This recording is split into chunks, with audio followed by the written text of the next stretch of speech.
un de mes achats du Free Comic Book Day. Throne. Bon, c'est scénarisé par Jody Houser. C'est dessiné par Luke Ross. Ça date de 2018. C'est une histoire en 6 numéros.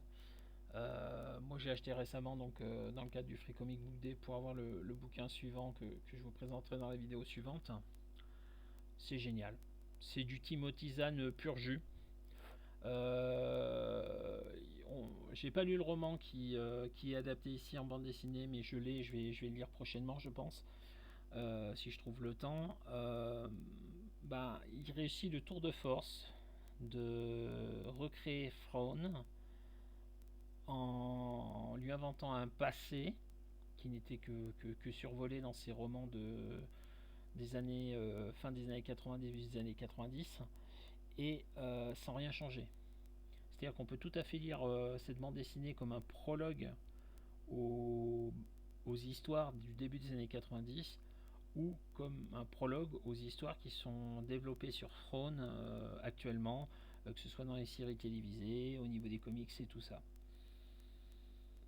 Ce mec est un génie d'écriture. Je vois pas d'autres mots à employer pour Timothy Zahn parce qu'il m'épate. Moi, il m'épate. Il n'y a pas une ligne là-dedans.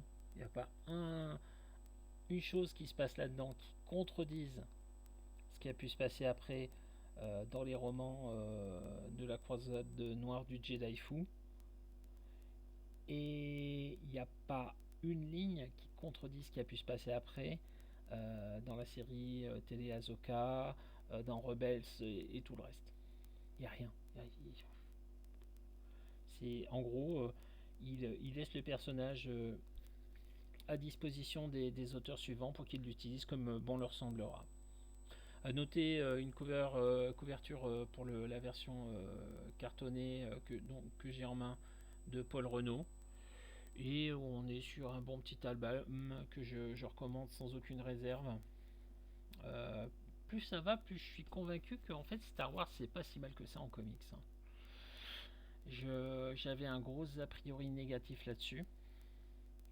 Après tout ce que j'ai lu, j'ai quand même très largement évité tout ce qui est autour de Palpatine, tout ce qui est autour des Skywalker et tout ça. Donc je reste en périphérie de ce qui se passe dans les films. Et je suis quand même assez content de ce que je vois parce que j'ai affaire à des gens intelligents qui me développent ce qui se passe à côté, qui raccrochent les wagons avec ce qui se passe dans l'histoire principale, hein, bien évidemment, mais sans forcément y faire référence tout le temps, et rien que ça, c'est hyper appréciable. Frone, lisez-le.